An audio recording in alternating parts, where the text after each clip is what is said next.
নমস্কার বন্ধুরা, আজকে আমি বানাবো ইলিশের মাথা দিয়ে কচুরলতি।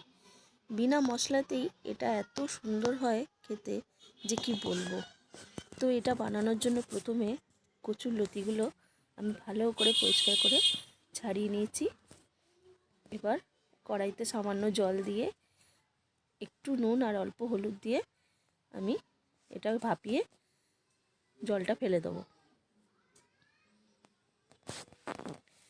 একটু নুন অল্প হলুদ দেবো, দিয়ে আমি এটা 5 থেকে 7 মিনিট ভালো করে ফুটে গেলে ছেঁকে জলটা ফেলে দেবো।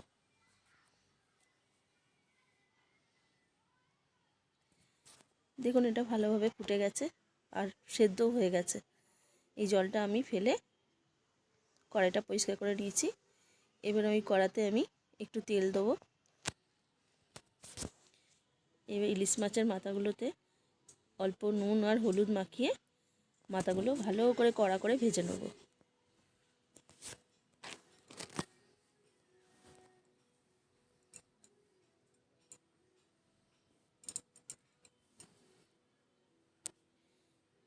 ভালো করে লাল করে মাথাটা ভেজে নিয়ে একটু ভেঙে ভেঙে মাথাটা ভালো করে ভেজে নেব, যাতে ভেতরগুলো ভালো করে ভাজা হয়ে যায়।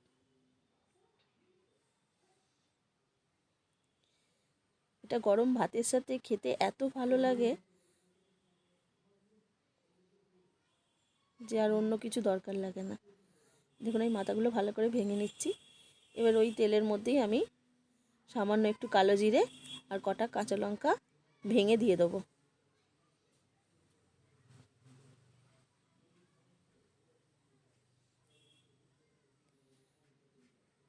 4-5টা কাঁচা লঙ্কা আমি টুকরো করে ভেঙে দিয়ে দিলাম।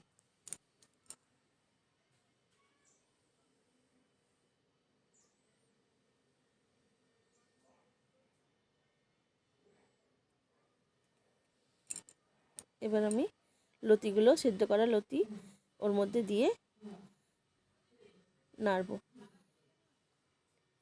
বেশ খানিকক্ষণ ভেজে ভাজা করে নেব লাল করে। একটু সামান্য নুন দেবো, কেন নুন দিয়ে আমি লতিটা ভাপিয়েছি। অল্প করে নুন আর একটু হলুদ দিয়ে দেবো। আর এর মধ্যে কোনো মশলা দেওয়ার দরকার নেই, এটা এমনিই সুন্দর হবে খেতে।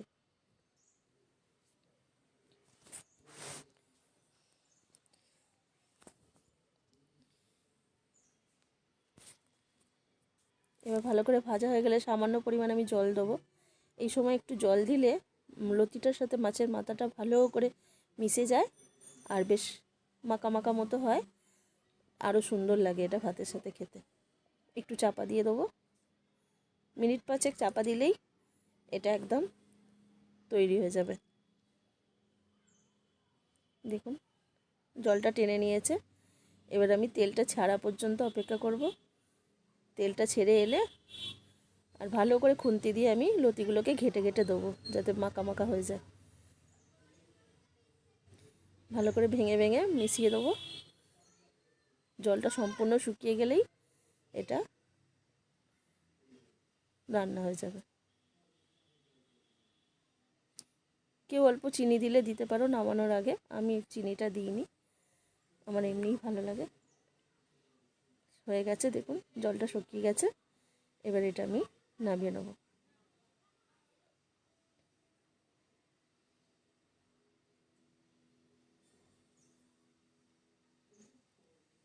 বেশ গরম ভাতের সাথে পরিবেশন করুন।